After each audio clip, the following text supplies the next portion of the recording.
Well, cool. We're back for another interview. I'm interviewing Eric Jensen, the author of Teaching with Poverty in Mind.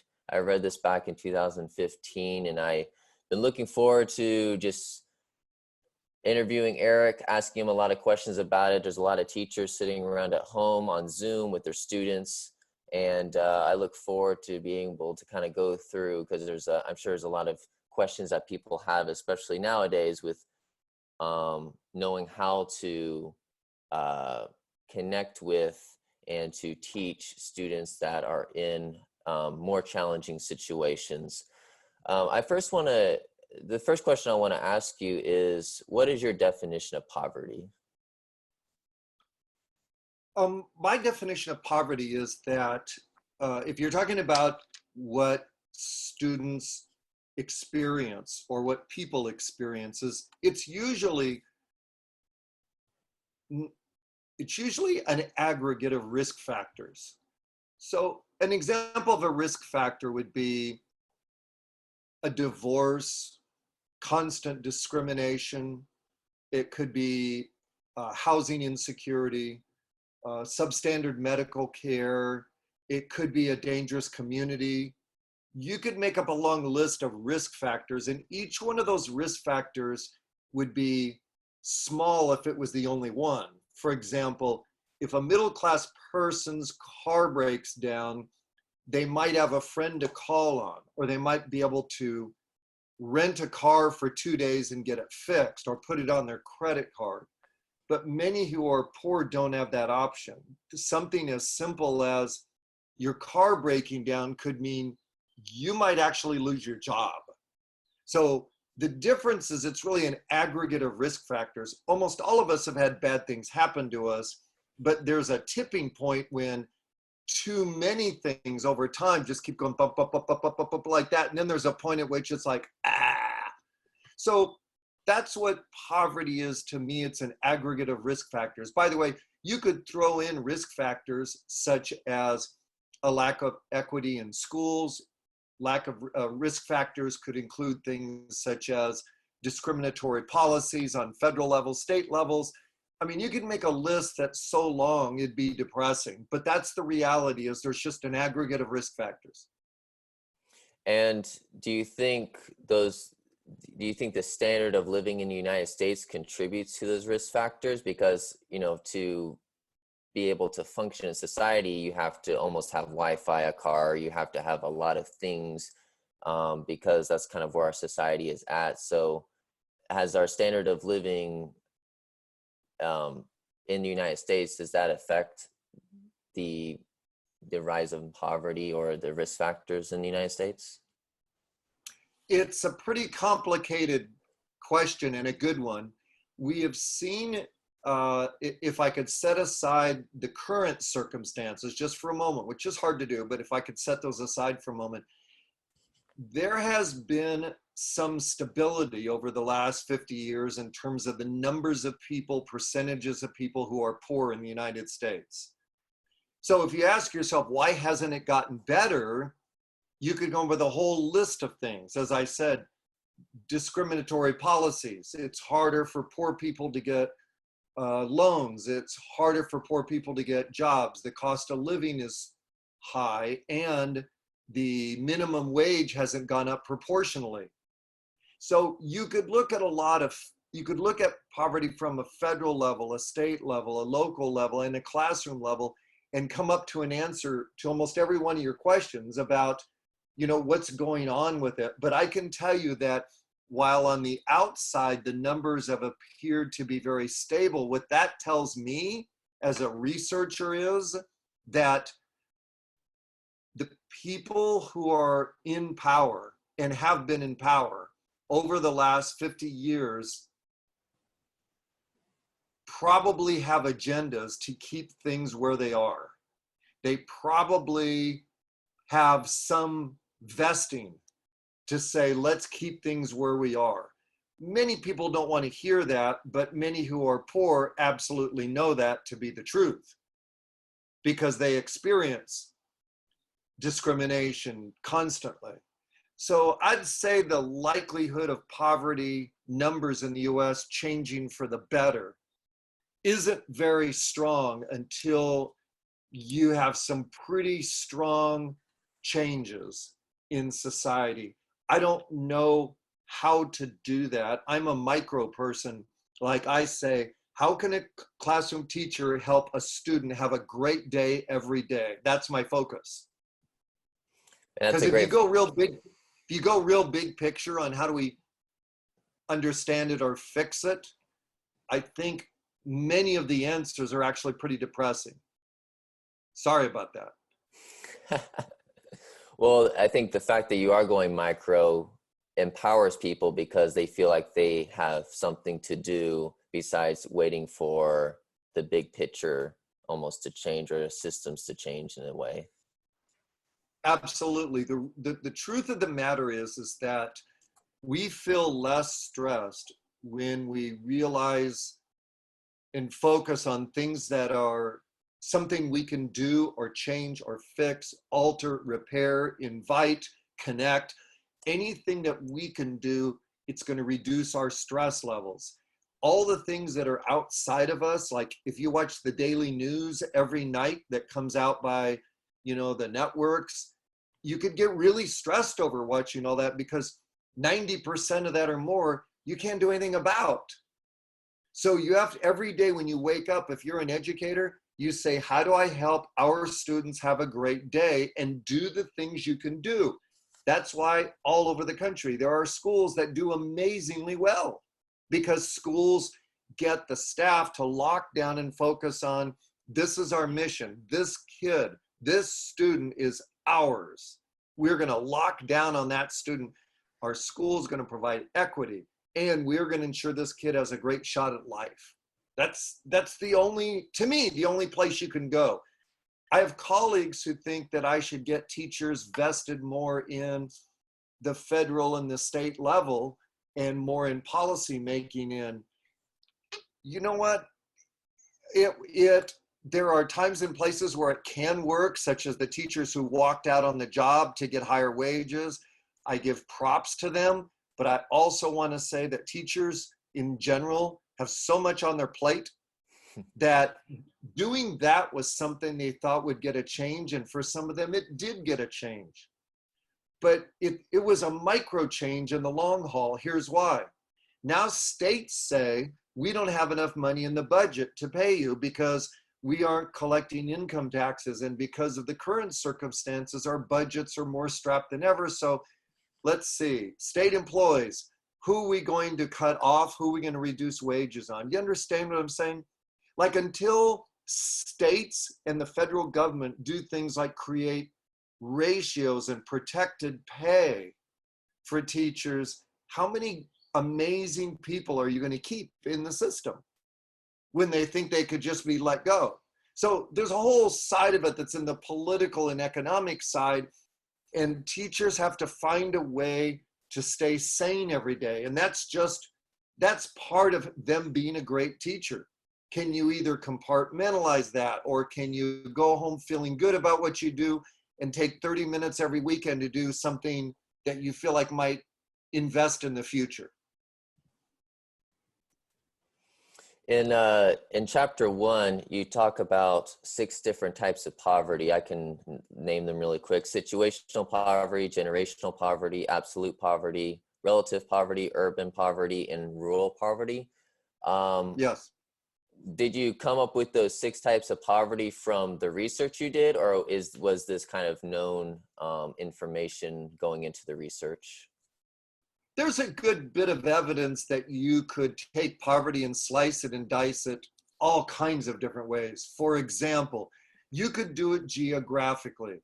It is really different going around the United States, like what I do, when you find poverty in places like Mississippi versus poverty in places like San Francisco. Like, the differences are just all over the place. So I think it's important. I say that because I never want teachers to think that every kid who grows up poor is going to be the same. Teachers are busy. They often get stressed. And the expedient tool is to generalize. But every time you generalize, you're making your first big step. Stop and get to know the student one by one by one by one. Kids, from an evidence point of view, from rural poverty are different from kids in urban poverty. But that doesn't mean that because a kid comes from poverty, that they'll always be different than a kid who's middle class. Because some kids who grow up poor have amazing families and their kids turn out amazing. And some kids who are middle class have parents that beat the crap out of them and they abuse them and they disappear on them. In other words, as soon as you start doing group think, where you think somebody's like that, then you're getting into murky water if you're, for example, a classroom teacher. But I wanted teachers to understand that while there can be differences, like, okay, I understand that. You work in a rural area, it's different. Now that you know they're different, now still I want you to go after one by one by one. And that's part of what great teachers do. In chapter 2, you talk about the risk factors of poverty. You mentioned 4 things: the emotional and social challenges, acute and chronic stressors, cognitive lags, and health and safety issues. Can you give a few examples of the emotional and social challenges that you've seen with the risk factors that you mentioned in chapter 2? Thank you. A good example of risk factors for what you and I might call having emotional agility or being healthy at school with emotional responses. First, there's some evidence that a portion of our emotional responses are hardwired. For example, fear. Everybody can feel fear. Or another one would be surprise. We can all get surprised. Like, some of those are hardwired. Some very well-known neuroscientists have asserted that we probably have about 7 responses that are hardwired.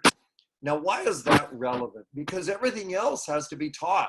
For example, teaching a student how to have gratitude, or teaching kindness, or teaching a student to be forgiving.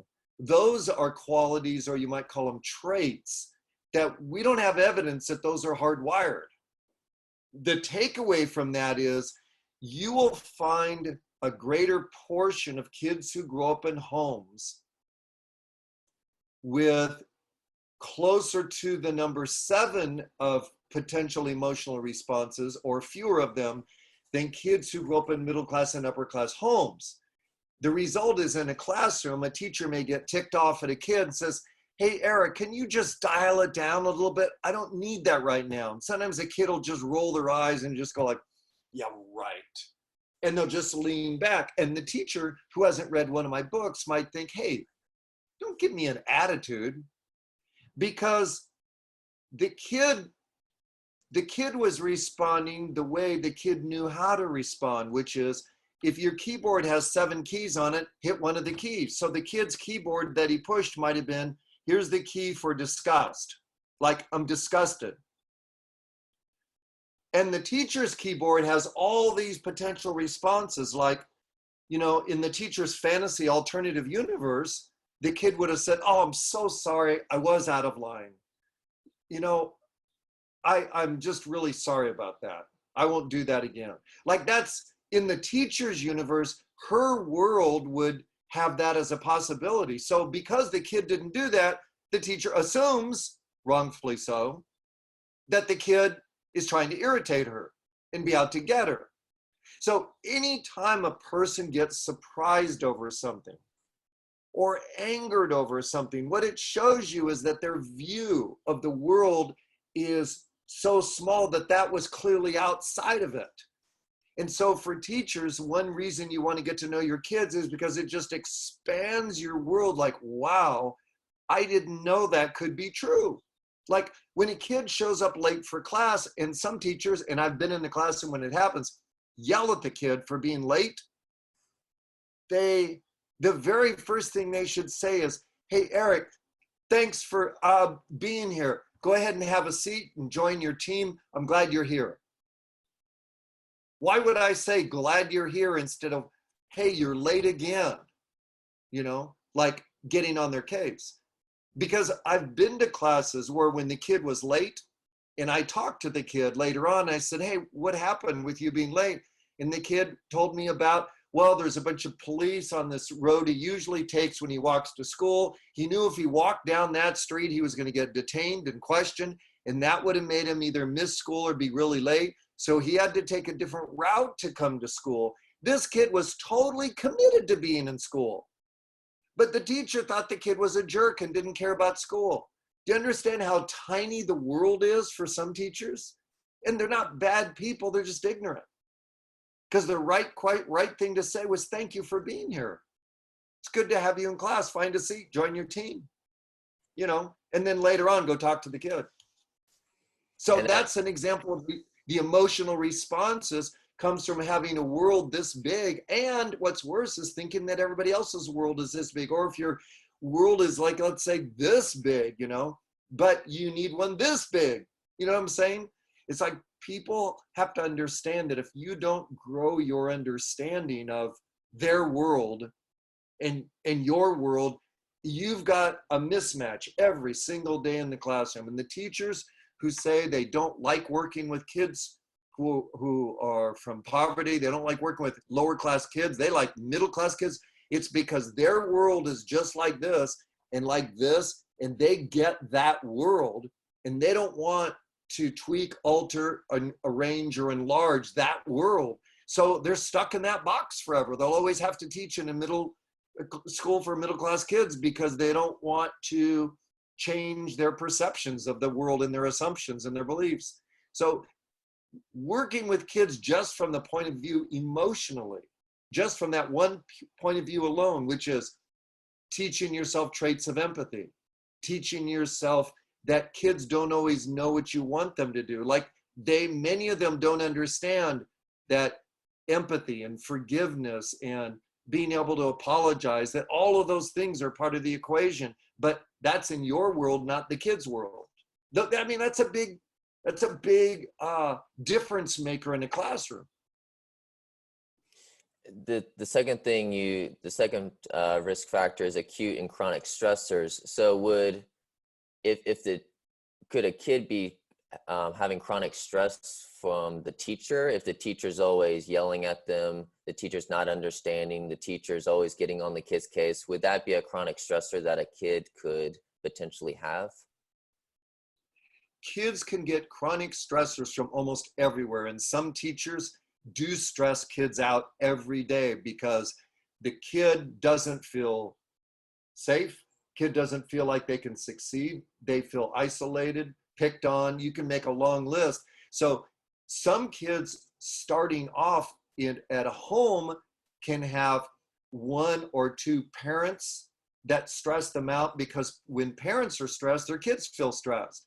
If a parent is struggling where, like, how do I pay our bills this month? Let's see, I can either pay the utility bill, or I can pay our grocery bill, or I can pay car insurance this month, or I can pay my medical premium. If mom's stressed like that, she's going to exude stress around the household. That makes her a little more snappy and quick with her comments. The kid absorbs that and feels stressed. Remember, stress is about not being in control of things, or making things relevant that maybe you shouldn't. But these are highly relevant things to a student. So mom gets stressed, then kid gets stressed. Kids come to school already stressed, the teacher's stressed. So you start stacking stress on top of stress on top of stress. And the bad news is, not only does chronic stress impair memory formation class, so every time the teacher teaches something on Wednesday, she has to reteach it on Thursday because she doesn't get it about chronic stress. The second thing, though, is chronic stress inhibits behavioral change. The more stressed you are, the more you lock down and do same old, same old, same old every day. That's how humans are. We lock down under stress. It's like we do what we've done before. So you get kids that just do same old, same old, same old. Teachers want them to change behavior. Well, the first thing you're going to need in your classroom is a teacher who is changing their own behavior and role modeling it and showing the student, how did she figure that out? and let's do something all as a class, as an experiment to see what we can do to help our brain run better. And in your book, you talk about creativity. Does stress also inhibit creativity in the classroom as far as this, the student being able to critical think, problem solve, etc.? It does, and that's one of many reasons why I believe fewer kids who are poor, and I'm talking about Latino, African American, Anglos, you name it, fewer that are poor ever make it into gifted and talented programs. The reason for it is because many of those programs look for speed of processing. That always gets inhibited when you're stressed. You need out of the box thinking. That gets inhibited by stress. Good memory skills. That gets inhibited by stress. So you see really poor representations of kids who could be moving up in the world and getting better classes, more interesting classes, but that doesn't happen. So yes, it inhibits creativity. Not many people think better under high stress. So if a teacher comes up to you and says, well, the reason why these students aren't getting better grades, why they're not in a higher learning program, is because they lack discipline. What is your response to if a teacher told you that? When teachers say kids lack this or lack that or lack that, for example, they don't have good self-control. The kids are late for class. They're not a kind person. They don't know this. What they're really doing is giving you a long list of things that teachers are actually capable of teaching in the class themselves. How do we know that? Because there are schools around the country where they do that. There's a school in Los Angeles, excuse me. There's so many, I'm like trying to think, where do I even want to start? There's a school, public school in Chicago, that's a high school. 100% of the kids are from poverty, 100% of the kids are African American, and 100% of those kids have graduated from high school and gone off to college for 10 consecutive years. You tell me, did they do some genetic experiment to select kids who could do that? Or is it actually possible to run a school so that kids succeed at it? And the answer, I went to the principal and asked the principal, Dr. Lionel Allen, and I said, how do you do it at your school? And he said, nobody will listen to me. And I said, why? He said, because everything I tell them is boring. And they go, oh, they were looking for some secret. He said, you build relationships, you create community, you create relevance, you make sure that it's culturally appropriate for the kids. You help them look after each other. You have high expectations.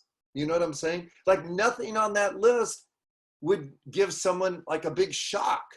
And yet when you say that to people, they go, oh, well, that's not interesting.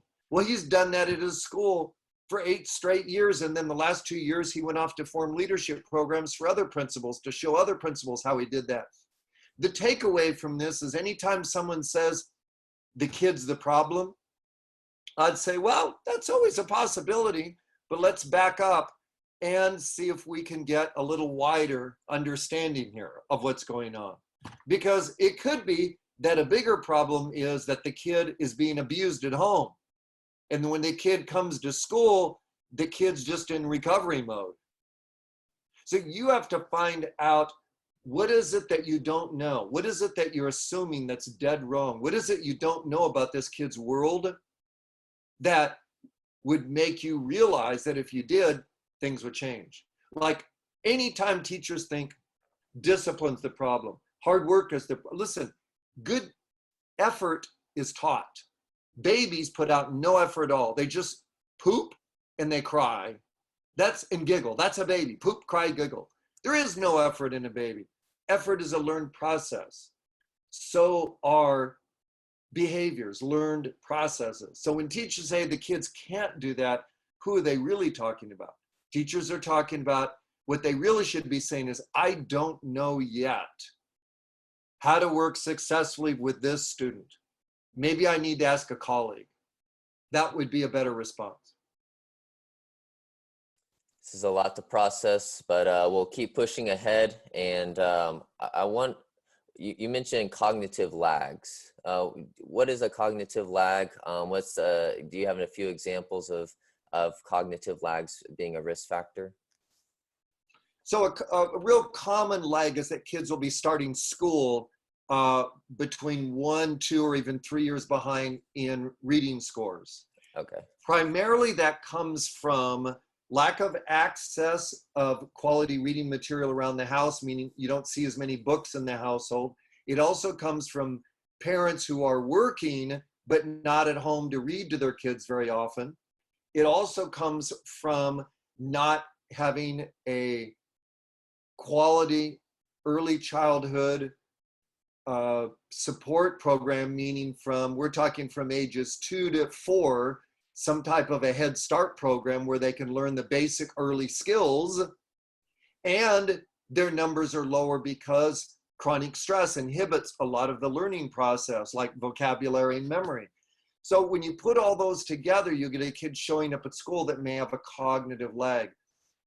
Once kids show up at school, I usually like to refer to that more as a mismatch. Like the mismatch is many kids at school have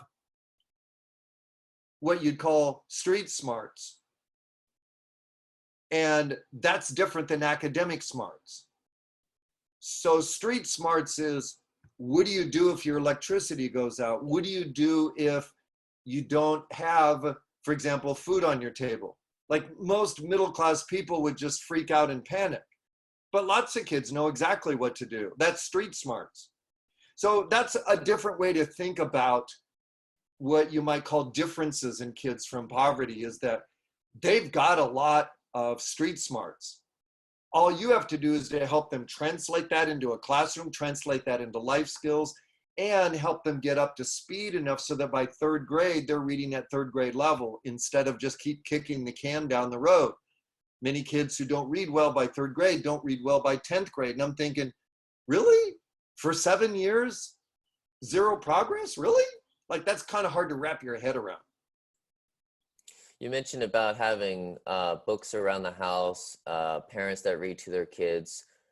How has the research shown of the impact that it can have on a child if a parent reads to their kid, or kids read at an early age just with children's books? Well, the impact is actually huge. And so there's strong evidence that kids will pick up more words and vocabulary. They'll learn to like reading more. And of course, they speak with more breadth in terms of vocabulary at school. By the way, it doesn't have to be a parent. It's simply someone who looks after the kid. It could be a grandmother, it could be a neighbor, it could be an older sister or a brother. As long as that person is what you might call empathic, as long as that person wants to do it, then the kids feel it. They get that connection. That's all it takes. So we would love to have parents have that capacity, but many of them are working evening hours to pay the bills, so it doesn't always match up. But yes, the evidence is pretty strong. Reading to kids helps. For me, just having an access, when I was growing up, we didn't have a lot of books around our house, but I think we had a collection of one of those like skimpy encyclopedia type books when I was a kid. Nowadays for kids, it's all online. But I would go to a nearby boys club where they had a library and read books. And that totally got me hooked into reading. When kids don't have that early experience, they often are not as curious. They don't have a confidence about themselves. I love to read, and I've loved to read my whole life. And having access to books was just one of the opportunities I had. The last thing you mentioned on the risk factors was health and safety issues. Do you have any more examples? I know you've mentioned a couple so far. Do you have any more examples of the health and safety issues that are common among kids that are living in poverty? Well, for some kids, the safety issues could be as simple as getting from school back home, or from home to the school could be a safety issue, which could include bullying or neighborhood safety, things like that. Another would be household safety, things that aren't what you would call approved by underwriter laboratories or Better Business Bureau around the house, things where there are unsafe connections or not things that aren't clean, things that aren't disinfected.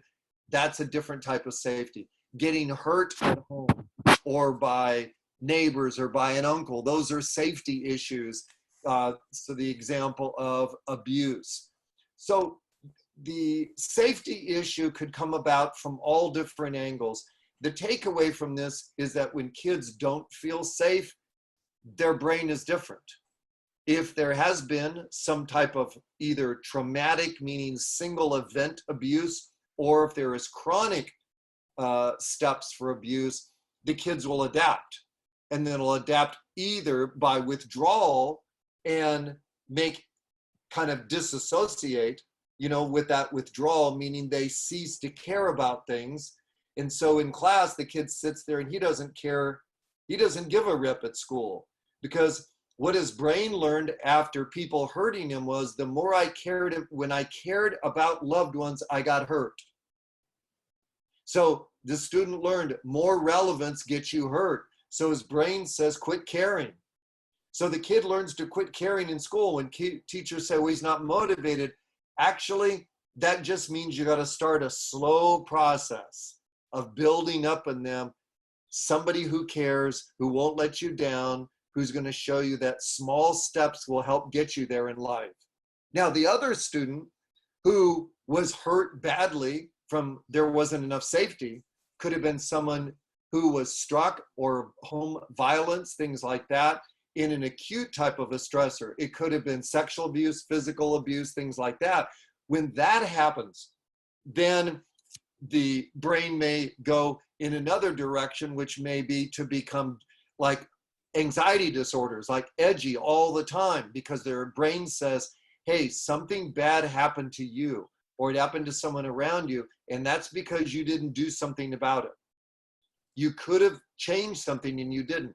Notice your brain's two different pathways for survival. One is if you quit caring, you can have inner peace.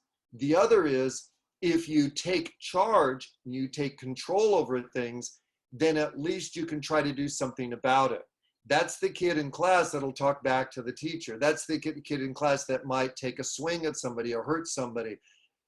The teachers who don't understand this will see that kid as a discipline problem, when what's happened is that kid's narrative in his brain is, when there's uncertainty, when there's stress, look out for number one, which is me, and defend, protect at all costs. Because when they didn't do that before, people got hurt, like in their family or themselves. So now their mantra is be violent, defend, protect. And teachers who say these kids can't be changed, they don't understand human nature. Of course they can be changed. There's a secondary school, and they actually have these all over the countries, called the Delancey Street School. You may have heard of them. They're located in San Francisco. Who they take in are former inmates. And most inmates who go to this continuation school are multiple violent offenders. Many of them were homeless. And when they go into this continuation school, what do they do in the school that works? Relevance, hands-on, trust, high relationships. They take the most incorrigible, least likely to change people in America, who, if you do nothing, will have recidivism rates between 70 and 90% if you do nothing. And yet their rates of recidivism, they keep over 90% of them out of the justice system, out of the penal system. In other words, they make changes in grown men who have done bad things again and again and again. You can look them up online, Delancey Street, it's a correctional school. The takeaway from this is, and by the way, they do this with no prison guards, no police officers. They do this on an all voluntary basis. You can sign up, you can quit, drop out. They don't do this with coercion. You know how they do this? Peer pressure, relationships, high relevance. Because they say to these felons, if you want to make it in the world, we'll show you how to do it. They give them job skills, life skills, people skills. They do all that. What if schools worked that way? I worked at a school that did those kinds of things. It was a public high school, and every kid was sent to this high school if any other high school in the district couldn't take them anymore. They couldn't do anything with these kids. You know what? This high school had a graduation rate over 90%. It was crazy good. You go to the high school and the campus is spotless. There's no graffiti in it. I walked through the halls of the high school. Kids were loving the school. Why? The school was relevant. People cared about me. They was hands-on. I got to do things. Like, you go through this list of what makes kids engaged and happy in school. We know the answers, but we make excuses for why we don't do that. Like, it's crazy. Persons like me that do the research on it and go to the schools like that and meet the principals of the schools or work at schools, I see schools that do amazing things. And you know what most teachers or leaders will say? Yeah, but they're not in our state, or they're not in our district. And a principal I know gave me a really good quote. He said, when people ask about our school and I tell them, their next question is always, well, is there a school like yours near our school? And he said, he just smiles and he says, you know what?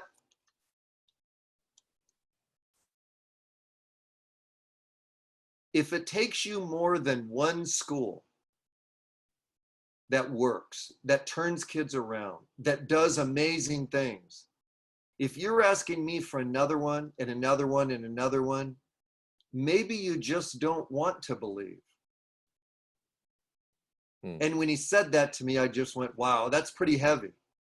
Maybe some people just don't want to believe, because it would so jostle their world in their head that, gee, maybe they were going about things wrong. Maybe they didn't know all they knew. Maybe they weren't as smart as they thought. Maybe they weren't the good teacher. You know what I'm saying? It's like so rattles their world. They keep looking for, there's got to be an excuse. You know, like if there's not one down the block from me. And by the way, if there was a school like that down the block, you still wouldn't be any better. That's the, the sad joke about it, isn't it? One of the things I haven't heard you mention, which I find interesting, and I'm sure many teachers and principals that are watching this interview probably have caught on to it as well, is you haven't mentioned anything about the school needing more money, the school district needing more money. How does money play a factor in the success of a school, or is money an effective tool if it's used in the right way, but schools don't know how to use the money that's been given to them? The answer is a little bit of everything. Okay. In other words, on a large scale, like when you look at all of the schools in the United States, if you group them by either a Title I school, meaning over a certain percentage, sometimes the percentage is 40%, it varies. Either they're a Title I school, meaning they have a certain population of kids on free and reduced lunch, or they're not. If you just group them that way, there's a clear difference in funding going out to the schools. However, you could also say, well, what's the climate like? Maybe more days of sunshine makes kids happier. You could also say, yeah, but what's the pay like in the schools? You know what I'm saying? So it's hard to tease it apart by money alone. What I'll tell you is there is a difference. I personally believe money matters, but I don't believe it may be a necessary factor, but it's not a sufficient factor, if that makes sense. Meaning, I know many Title I schools that have written grants that allow them to do almost anything with the money. I mean, literally getting $10 and $20 million grants. And 5 years later, nothing's changed at their school. They have a lot of shiny objects. Everybody's got an iPad or something. You know, like, if money was it, that would be actually a great idea, but it's not. Anytime you're asking people to do this, to grow from here to here to here, that's not a money issue, is it? And how do Or to you grow a bigger heart. and how do you determine the success of a school? Do you just look at the graduation rate, or do you look at other factors that contribute to the success of a school? I once came up with a list of about 7 things, and I still use it sometimes, about how do I consider a school a success. Most of those things we don't actually track. It would be very expensive and difficult to track. One would be parental feedback. If parents say, you know what, when my daughter entered this school, she was blah, blah, blah, but today she is this. I could not be more proud of her. Parental feedback is an important part of the equation, because you've just got that mom or dad to buy into that education's working. Another part of feedback would be when a member of that school runs into that kid out on the street or in a grocery store or in a shopping mall, do they exchange eye contact? Does the kid smile and nod his head like, yeah, it was good being in your school? They don't. A lot of kids aren't going to run up to a teacher they had 3 years ago or 5 years ago, but just a smile would tell you a lot, wouldn't it? Like, it was good to be in your class. Now, you might occasionally have a huggy student that goes up and gives the teacher a big hug. I understand that. Probably a little more in an elementary school. The takeaway from this is that you could track a lot of indicators that we don't actually have. For example, how are the kids doing 3 years after high school graduation? Have they finished college? Have they started a job? Are they moving upward in the world in their job? Or are they now unemployed? Are they on welfare? You could run all kinds of metrics to determine if there's success. For me, I would make part of that success, can they read at or near grade level by the time they graduate? By the way, most kids don't do that, which is scary. They don't read at or near grade level, because that means that when they walk to an airport, they probably can't figure out where to fly. Oh, wait, maybe they can't afford to fly. Why not? Because they couldn't fill out job applications to go to a job that would pay them enough to where they could go fly. What I'm saying is there's a ripple effect when kids can't read. So that'd just be some of the things on my list, which would be down the line things. Would I like them to graduate? Yes, but a lot of very famous and successful people haven't graduated, but that's not a good indicator because those are usually outliers. I want to ask you about changing IQ that you talk about in chapter 3. There seems to be some people believe that IQ is fixed at birth. Other people believe that IQ can be changed. Which way do you lean as far as whether IQ can change or not?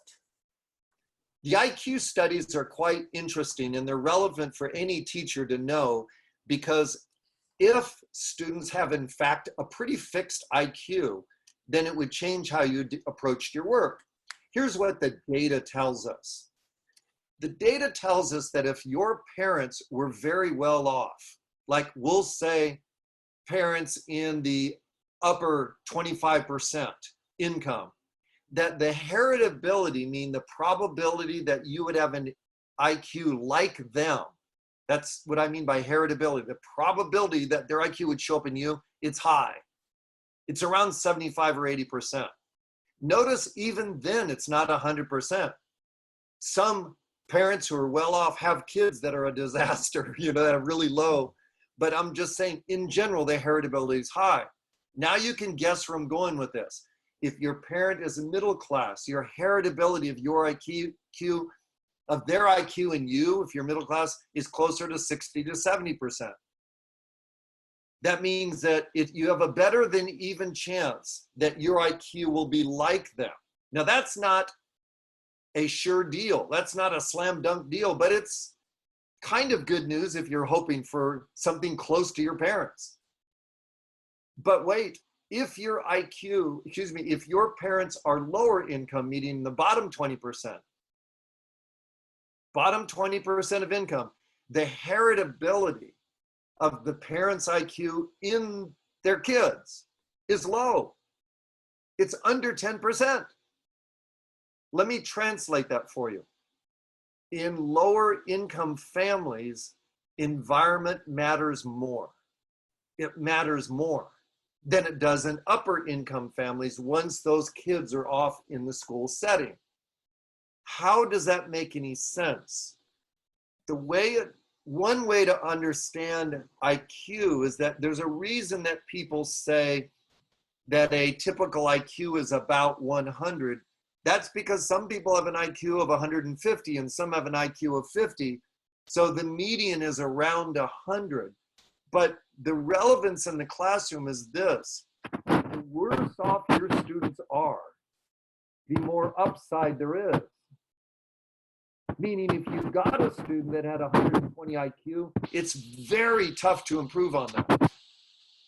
But if you got a student with an 80 IQ and you're really good at what you do, you got a pretty good shot at raising that IQ. I read a study in a journal about a psychologist who worked at an orphanage back in the days when orphanages were common in the United States. In the orphanage he worked in, he saw the entry process. Young children would come in, they'd get tested, and then based on the testing, they would group them into either ready for adoption or unsuitable for adoption. You can get where this story is going, actually where the research was going. He took the group that was claimed that it was suitable for adoption and only kept track of the numbers. He didn't follow them till a couple of years later. They were the control group. He took the group of students that were called unsuitable for adoption because their IQ was low. In fact, the average IQ in this group, I think it was about 86. Ooh. That was, the median, 86 for this group of kids. So he took that group and for 2 years, he worked with them in small groups to build vocabulary. He did games, he took them outdoors, he did all the stuff that you would expect there to be in a childhood enrichment program. For 2 years straight, he did that. And at the end of the 2 years, 100% of his kids not only did better, but they were declared suitable for adoption. The average IQ increase was 14 points in IQ in 2 years. 2 years. But wait, I have some very bad news for you. The group that was claimed to be suitable for adoption, those from that group that were not adopted, their IQ actually dropped further because there was no enrichment program. They were just in an orphanage sitting around all day. The takeaway from this is the worse off kids are, the bigger the upside. That's the takeaway. And when you talk about enrichment programs, do you have an example of an enrichment program that he had used?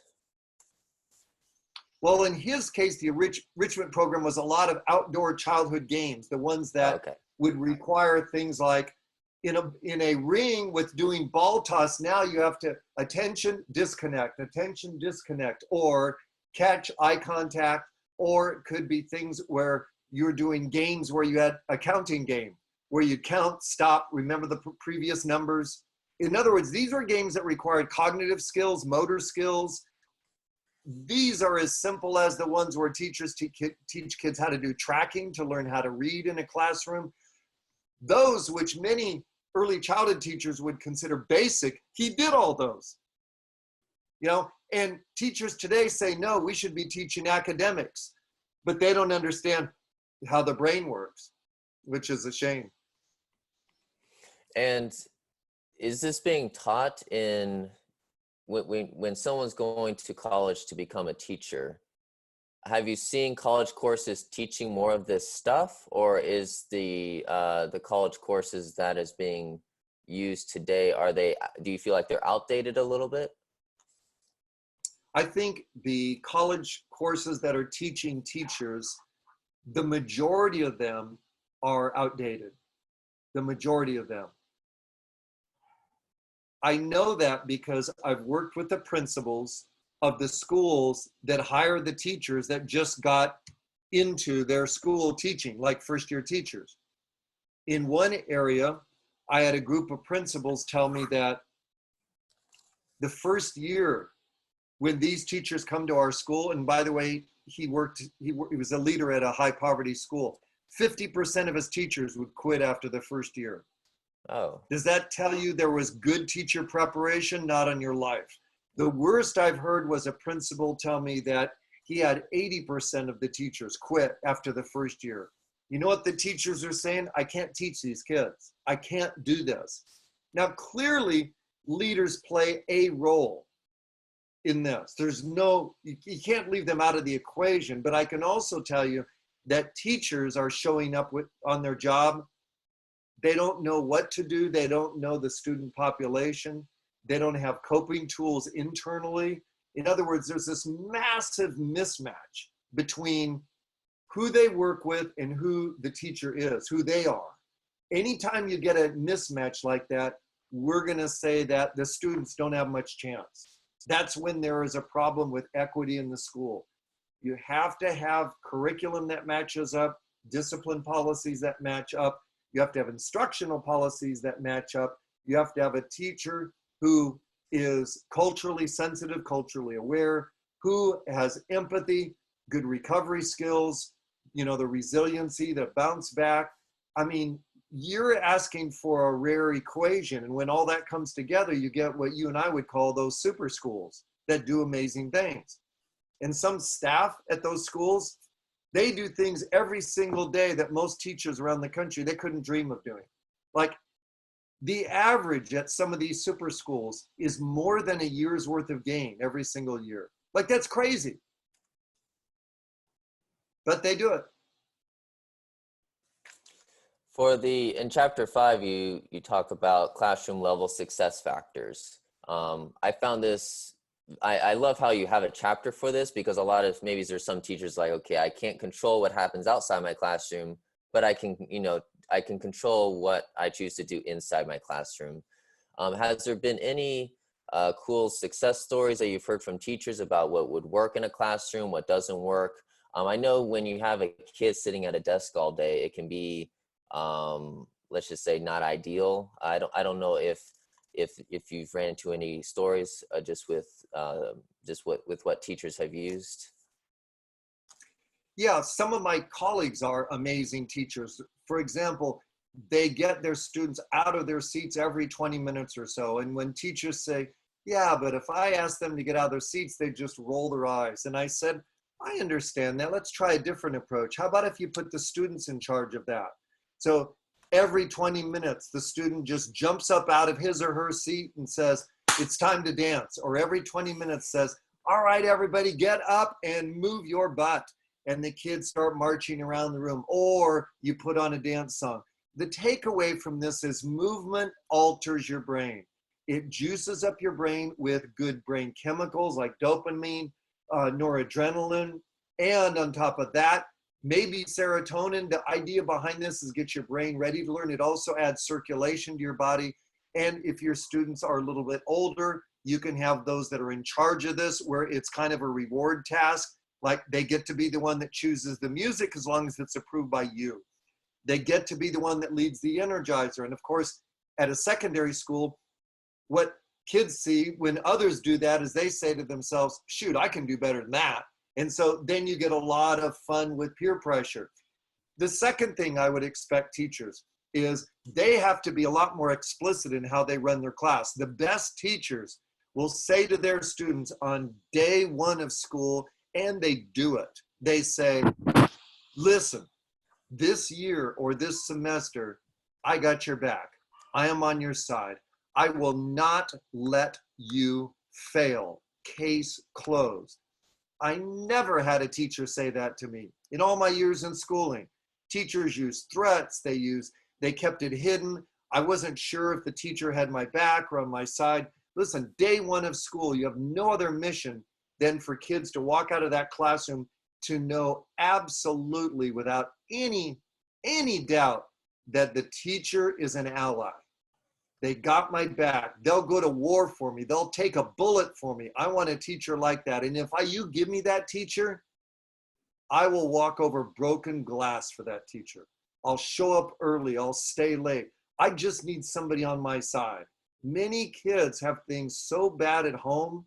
Just one person that says, I'm your ally. I will do this together with you. Case closed. And those kids will do anything. How do I know? I was one of those kids. I was a kid that grew up with, my parents split up when I was 2. My mom walks out. We went through 4 years in our household with violent babysitters who today would have all been arrested.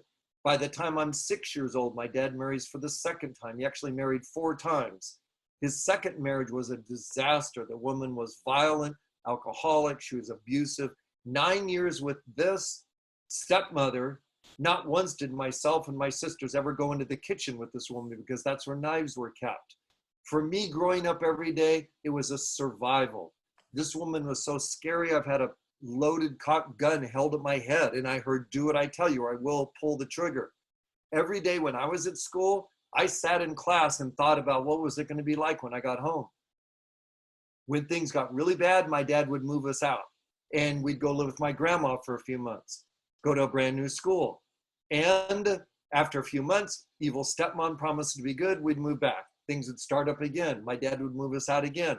We'd go live with my aunt and uncle, go to a new school. After a few months, evil stepmom promised to be good. We move back home. Things get bad again. We'd move out again. Growing up in San Diego, I went to 9 schools and had 153 teachers. I know what it's like to not feel like I belong in a classroom. I know what it's like to not connect with other kids. I know what it's like when people don't say to you, I got your back. By the way, I had 2 teachers that did that. And 151 teachers did not. I know the difference. It changes everything. Those 2 teachers that I had, I worked my butt off for them. Every other teacher thought I was a jerk, and I was. Every other teacher said, this kid's not going anywhere. But I wanted to go somewhere. I just needed somebody to hold up a flashlight and light the way. I needed somebody to move me along. I need somebody to give me feedback. I needed somebody to care. And when I had teachers like that, I just was on fire. I keep telling teachers, you won't know how good your job is until you make a decision.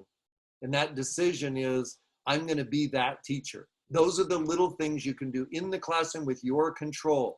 Help every student feel a part of the class. That's the inclusion part, or part of a team, or part of your community, or part of the culture of the class. Make sure every kid knows that you got their back. Make sure they know how to succeed and that you'll guarantee that you will help make that happen. Until kids get all those things, everything else, you can toss it out.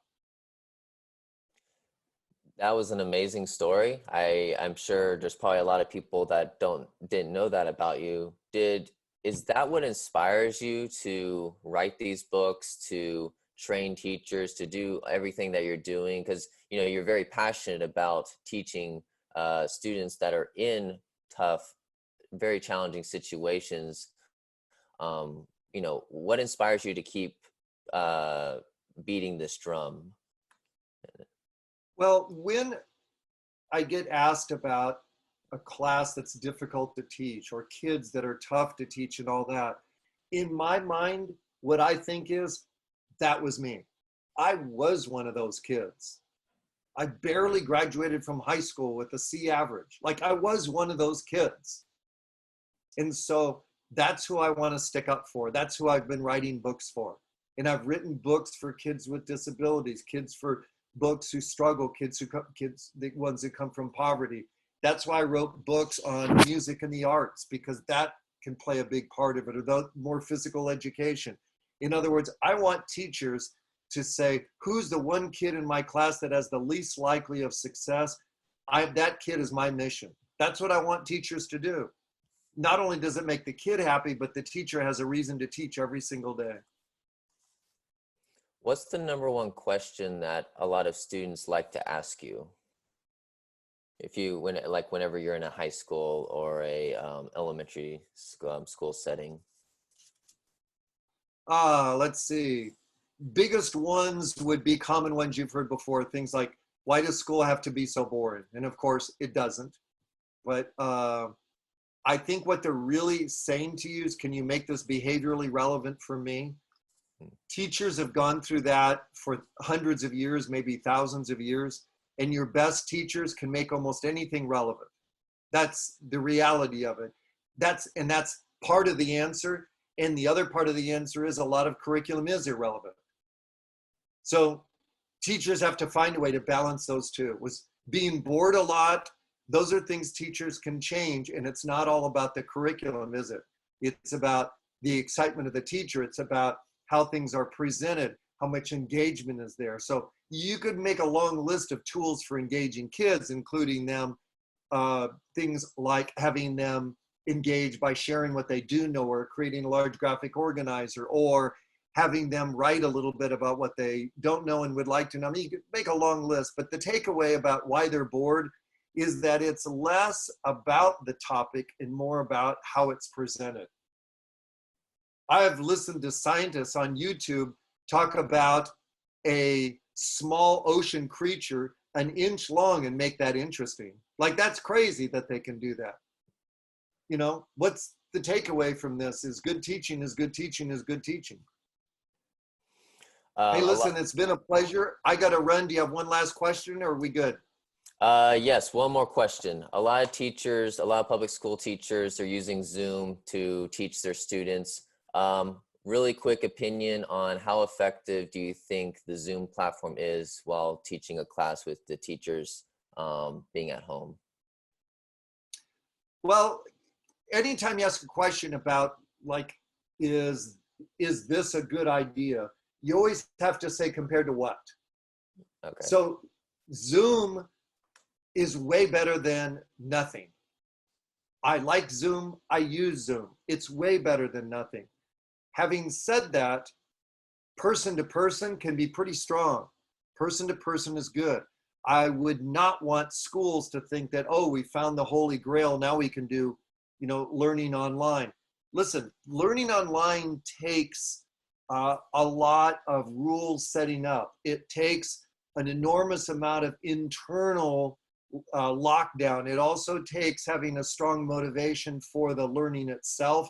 And you're not going to get that with a 5-year-old, you know? And so it takes, there's a lot of circumstances, meaning, could an adult be doing that with a son or daughter? Absolutely.